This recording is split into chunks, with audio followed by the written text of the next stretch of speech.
আমি মাসখানেক আগে হুগলি ডিস্ট্রিক্টে এক জায়গায় জলসা করছিলাম। 24 পরগনা থেকে একজন এসছিলেন, আমার থেকে অনেক বয়সে ছোট, তো ওই 25-26 বছর বয়স হবে, আর আমার 38+। তো সেই স্টেজে বায়ান করছে আমার আগে, আমি লাস্টে যাব। সুর দিয়ে বায়ান করছে, এত সুর দিচ্ছে, আর সুর দিলে আমাদের মায়েদের একটা লাভ, মেয়েরা বলে দারুণ বক্তালো, কি সুরলো, বুঝলি কিলো, বুঝে নাই কিচ্ছু, ও খালি সুর বুঝেছে হুজুরের, আর কিছু বুঝে, সময় শেষ হয়ে গেল। বায়ান করছে, এমন একটা বেহুরমতি কথা বলেছে যেটাতে মারাত্মক শিরক আল্লাহর সঙ্গে, রসুলকে তহমত। বায়ান করছে, বাবাজিরা, মায়েরা, বোনেরা, বড় পীর আব্দুল কাদের জিলানী রহমতুল্লাহ আলাই দস্তরখানে খানা খাচ্ছে। বাপ খানা খাচ্ছেন দেশি মুরগি দিয়ে, হাড্ডিগুলো, মাংসগুলো খাচ্ছেন, আর হাড্ডিগুলো এক জায়গায় জমা করছেন। একজন মুরিদ বললেন, বাবা আপনি এই হাড্ডিগুলো এক জায়গায় কেন রাখছেন? তিনি তখন বললেন, হে আমার মুরিদরা শোনো, আমি আব্দুল কাদের জিলানী যে মুরগিটা খাচ্ছি, আবার এই মুরগিটাকে জীবিত করার ক্ষমতা রাখি। যা বুঝে করগা, মৃতকে জীবিত করার ক্ষমতা কার? আল্লাহর।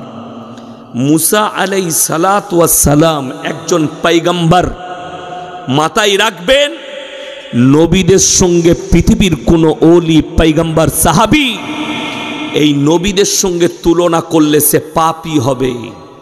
নবীরা নিষ্পাপ, আর আল্লাহ পাঠিয়েছেন নবীদিকে কি হিসাবে? দূত হিসাবে। আল্লাহ বিশেষ মুআজিজা দিয়েছিলেন। আল্লাহর নবী আঙ্গুলের ইশারায় চাঁদকে দুটুকরো করেছেন। এটা আল্লাহ তৌফিক দিয়েছেন না, এটা নবীর কারামতি। আল্লাহ তাআলা নবীজির ওপরে ওহী পাঠিয়েছেন, নবীজিকে আল্লাহ তাআলা এই নিয়ামতটা দিয়েছিলেন, তুমি মানুষ যাতে তোমাকে রসুল হিসাবে বিশ্বাস করে, আঙ্গুলের ইশারায় চাঁদকে দুটুকরো করো। আপনি ভেবে দেখুন, এই আদর্শ আল্লাহ একটা পয়গম্বরকে দিলেন যে তুমি একজনকে জীবিত করার ক্ষমতা আমি তোমাকে দিয়েছি, তুমি করে দাও। কিন্তু এইটা নিয়ে গিয়ে বড় পীর আব্দুল কাদের জিলানী রহমতুল্লাহ আলাইহির নামে জুড়ে দিলাম। আমি স্টেজে গেলাম, আপনি কোথায় বাড়ি তোমার? বলছে কোথায় মৌলবি পড়েছো? হুজুর একটা মাদ্রাসায় কিছুদিন পড়েছি। এমন পেলে কোথায় তুমি এটা?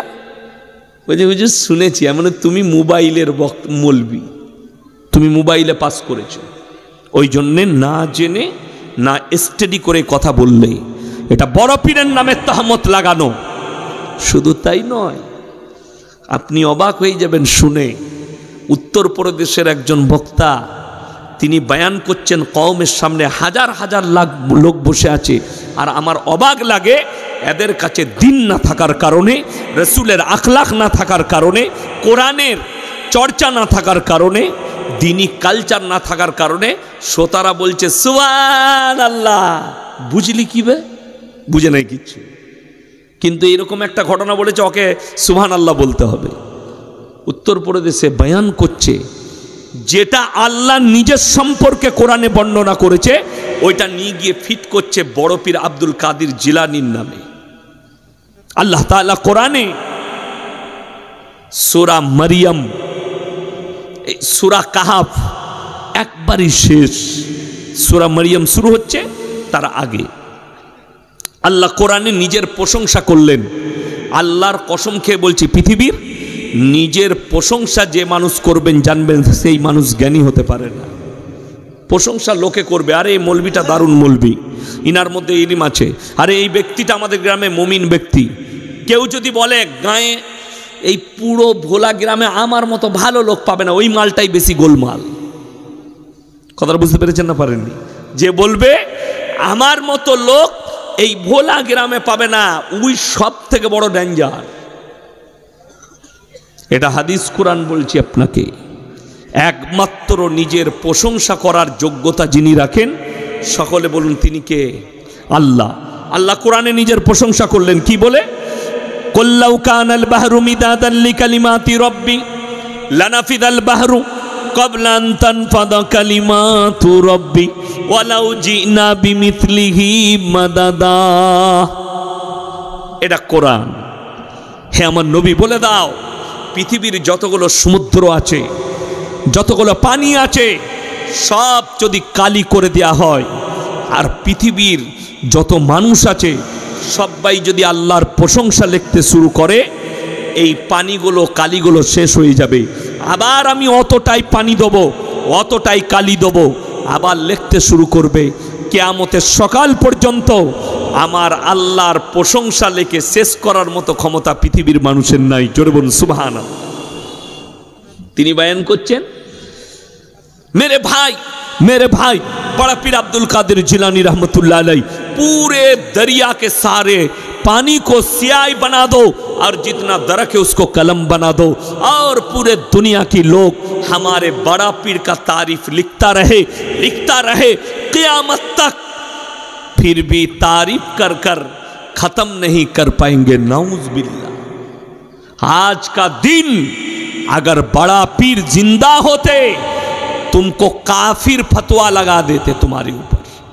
आज के यदि बड़ पीर अब्दुल कादिर जिलानी रहमतुल्लाह अलैह जीवित থাকতেন, এই হারামখোরগুলোকে কাফের ফতোয়া দিত। আমার নামে মিথ্যাচার করছে, যেটা আল্লাহর জন্য কোরআনে আল্লাহ নিজে বলেছেন, যেটা রাসূলের জন্য ফিট করেননি, অথচ এই হারামখোর বড় পীরের নামে ফিট করছে। যে তারিফ আল্লাহ নিজের জন্য করেছেন, বাকি কোনো পয়গম্বরের জন্যও করেননি, অথচ এটা লাগাচ্ছে কার জন্যে? আপনারা বলুন, রসুলের মর্যাদা বেশি না বড় পীরের? রসুলের মর্যাদা আল্লাহর কাছে সব থেকে বেশি। এখানে অনেক আলেম উলামা আছেন, আমি চ্যালেঞ্জ দিয়ে গেলাম, নোয়াদা থানায় যতগুলো মৌলবি আছে, মুহাদ্দিস আছে, কিয়ামতের সকাল পর্যন্ত সময় রইল, একটা হাদিস বার করে দেন, জয়ীফ হাদিস বার করুন, সেখানে যদি লেখা থাকে ওই জয়ীফ হাদিসে আল্লাহ নবী সাল্লাল্লাহু আলাইহি সাল্লাম দুম্বার মাংস খেয়েছেন না খাননি? কথা বলেন। আরবে দুম্বা কোথায় বেশি পাওয়া যায়? আরবে। আমরা ভারতের লোক খেতে পারবেন না। কোরবানির সময় কলকাতা খিদিরপুরে বিক্রি হয়, বোম্বের মার্কেটে, দিল্লির মার্কেটে, গুজরাটে বিক্রি হয়, যেগুলো সমুদ্রবর্তী এলাকা। ডকেতে এসে লাগে, কলকাতার ডকে। কেউ যদি বড় লোক থাকে তাকে খবর দিয়ে দিবেন, একটা দুম্বা 8 লাখ, 9 লাখ, 4 লাখ, 7 লাখ, 10 লাখ, 12 লাখ করে ডকে, যেগুলো আরবিয়ান দুম্বা। আর যদি 1.5 লাখ 2 লাখে নিতে চান, রাজস্থানের পাবেন, দুটোর মধ্যে পার্থক্য পাবেন। এই দুম্বার মাংস নবীজি খেয়েছেন। একটা হাদিস দেখিয়ে দাও নবীজি দুম্বার মাংস খেলেন, দুম্বাটাকে জীবিত করেছেন। একটা হাদিস দেখিয়ে দেন নবীজি উটের মাংস খেয়েছেন, উটকে জীবিত করেছেন। নবীজি বকরির মাংস খেয়েছেন, বকরিকে জীবিত করেছেন। আমি সেই মৌলবীর গুলামি করব যদি একটা জয়ীফ হাদিস দেখাতে পারে। রসুলের সম্পর্কে এরকম হাদিস নেই, অথচ বড় পীরের নামে এরকম মিথ্যাচার করে দিচ্ছে। আল্লাহ যদি জীবিত করার ক্ষমতা নিজের পরে কেউ কি দিতেন? আল্লাহ রসুলকে দিতেন না? দিতেন না? কথা বলেন। আল্লাহর কাছে রসুলের মর্যাদা বেশি না বড় পীরের মর্যাদা বেশি? নবীজি। কেন? তিনি শ্রেষ্ঠ পয়গম্বর, তিনি হচ্ছেন ইমামুল আম্বিয়া, নবীদের ইমাম, সমস্ত নবীদের ইমাম। অনেকজনের প্রশ্ন হবে, তিনি ইমামুল আম্বিয়া কি করে হলেন? সেই যুগে নবীজি যে যুগে ছিলেন, সেই যুগে আর কোনো নবী ছিল না। এইখানে একটা কথা বুঝার আছে যে নবীজি কেমন করে ইমামুল আম্বিয়া হলেন। তাহলে কি নবীরা, পয়গম্বররা, তারা কি নবীজির পেছনে নামাজ পড়েছেন? হ্যাঁ, নামাজ পড়েছেন। কোরআন আর হাদিসের দলিল, সূরা বনী ইসরাঈল প্রথম 15 পারা, প্রথম পৃষ্ঠা, প্রথম আয়াত, সুবহানাল্লাযী আসরা বিআবদিহি লাইলাম মিনাল মসজিদিল হারাম ইলাল মসজিদিল আকসাল্লাযী বারাকনা হাওলাহু লিনুরিয়াহু মিন আয়াতিনা ইন্নাহু হুয়াস সামিউল বাসীর। আল্লাহ নবী সাল্লাল্লাহু আলাইহি সাল্লামকে বেচন থেকে তুলে মসজিদে হারাম থেকে মসজিদে আকসা, বেঈমান কাফের আমেরিকা আর ইসরায়েল আর পৃথিবীর বেঈমান মিডিয়ারা যেটা আপনাদিকে দেখাচ্ছে গোল্ডেন কালারের মসজিদ, ওটা মসজিদ নয়, ওটা আল আকসা নয়। পৃথিবীর মুসলমানকে ধোঁকা দেওয়া হচ্ছে যে এটা আকসা মসজিদ না, ওই যে গোল্ডেন কালারের ট্যাম্বেলটা দেখছেন, ওই জায়গাতেই নবীজির জন্য বোরাক পাঠানো হয়েছিল। নবীজি সাল্লাল্লাহু আলাইহি সাল্লাম ওই জায়গায় পা রেখে বোরাকের ওপরে চেপেছিলেন। ওইটাই হচ্ছে ওই গোল্ডেন টেম্পলটা, ওই গম্বুজটা, ওই জায়গাটা অরিজিনাল যেটা সুলাইমান নবী তৈরি করেছিলেন। সেই মসজিদটা হচ্ছে ব্ল্যাক কালারের গম্বুজওয়ালা মসজিদটা, যেটা পৃথিবীর মুসলমানের কাছে লুকানো হচ্ছে, মিডিয়ারা লুকাচ্ছে, ইসরায়েল আর আমেরিকা লুকাতে চাইছে। আমার মুসলমান ভাই, অনুরোধ করে বলে যাচ্ছি, সবাই আজ থেকে কোরআনের সঙ্গে সম্পর্ক রাখবো। জোরে বলুন ইনশাআল্লাহ। চলুন, আল্লাহ নবী সাল্লাল্লাহু আলাইহি সাল্লাম এল আল আকসাই যখন পৌঁছালেন, জিবরিল আমিন নিয়ে এলেন। সমস্ত ওখানে 2 রাকাত নবীজি নামাজ পড়েছিলেন। ক রাকাত বললাম? 2 রাকাত। নবীজি ইমাম, সমস্ত পয়গম্বররা নবীজির পেছনে নামাজ আদায় করেছিলেন। এই কুদরতি করিশ্মাটা সকলে বলুন কার? আল্লাহ। সমস্ত নবীরা নবীজির পেছনে নামাজ পড়লেন, আর নবীজির ওপরে লকাব লেগে গেল ইমামুল আম্বিয়া। সমস্ত নবী পয়গম্বর আল্লাহ নবী সাল্লাল্লাহু আলাইহি সাল্লামের পেছনে নামাজ আদায় করলেন 2 রাকাত, আর নবীজি ছিলেন সেখানে ইমাম। তিনি হলেন ইমামুল আম্বিয়া। আমার ভাই, আপনি ইসলামটাকে কিভাবে নিয়েছেন?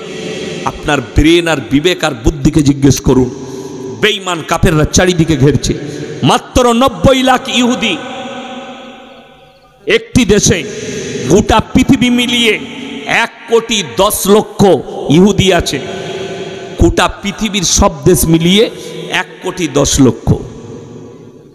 আমি দেখলাম আজকে একটা আসামের মুখ্যমন্ত্রী সাক্ষাৎকার দিয়েছেন। কে? पूरा फिलिस्तीन गाजा को खत्म कर देना चाहिए इजराइल को।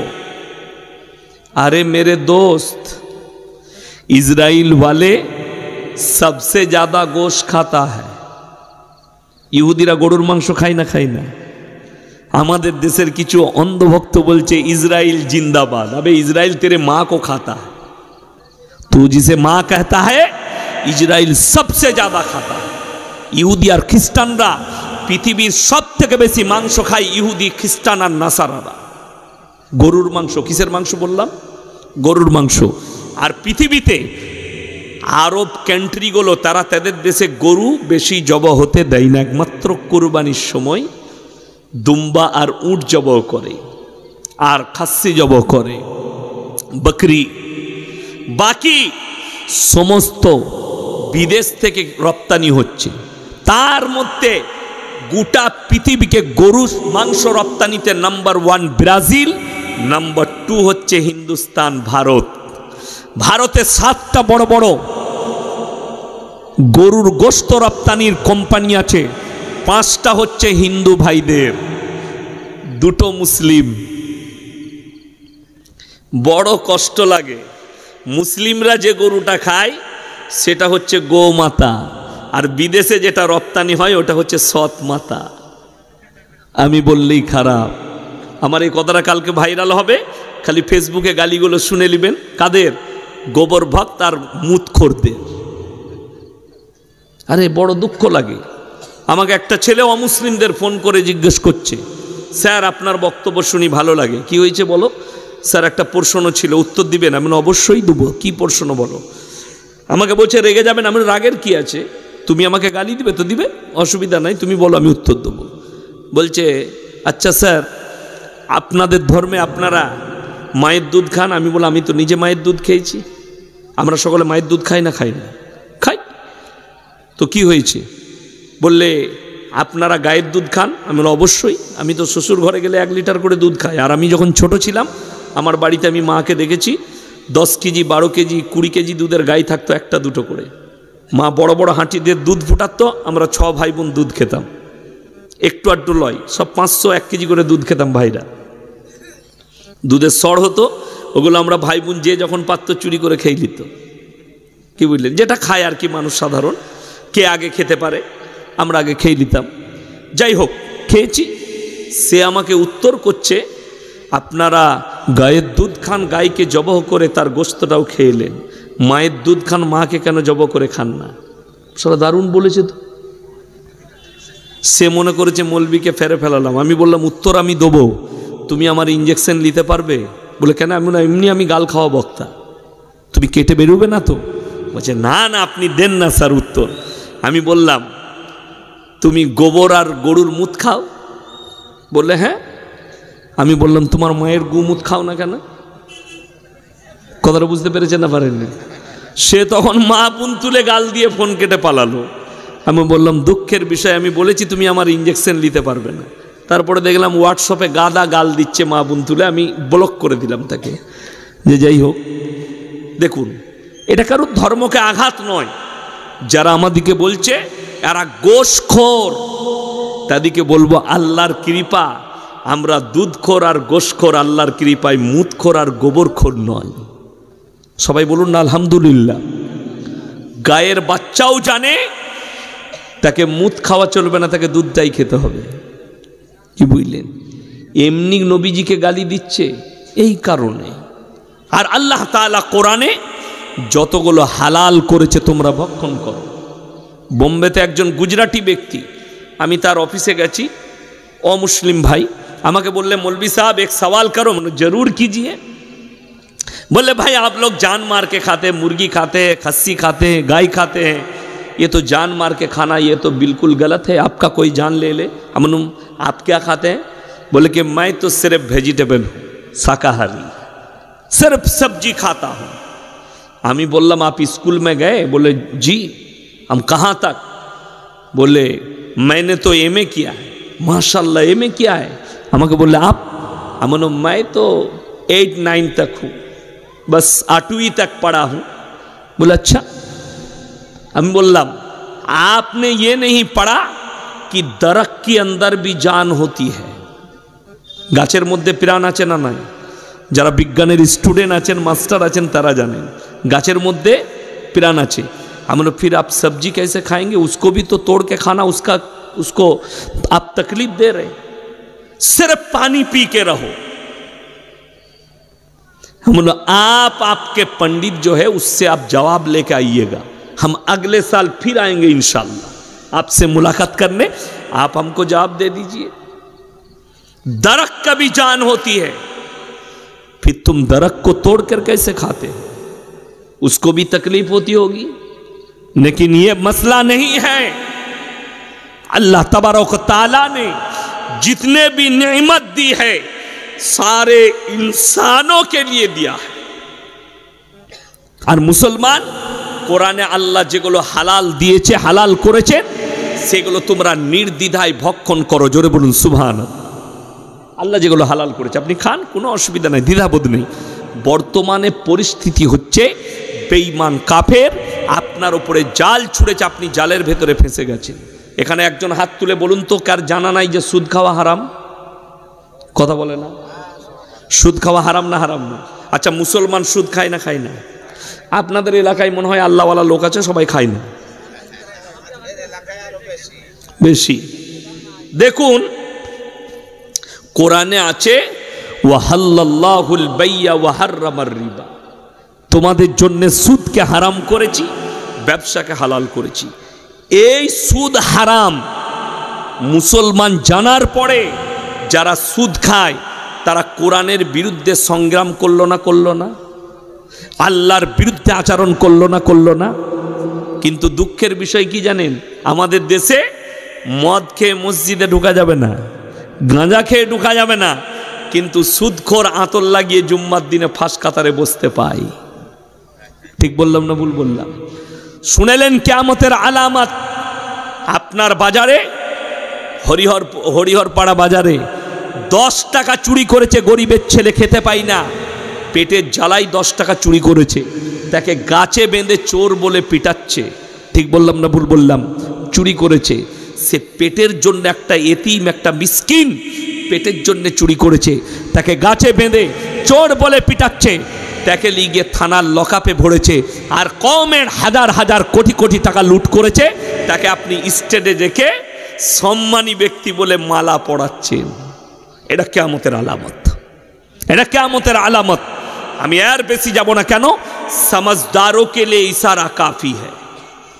যারা জ্ঞানী হবে তাদের জন্য আমার ইশারাটাই কাফি। আমি কি বলতে চাইলাম আর কাকে বলতে চাইলাম মাথায় রাখবেন। আল্লাহর কসম খেয়ে বলে যাচ্ছি, যে 1 টাকা চুরি করেছে সেও চোর, যে 1 কোটি টাকা চুরি করেছে সেও চোর, দুটোই পাপ।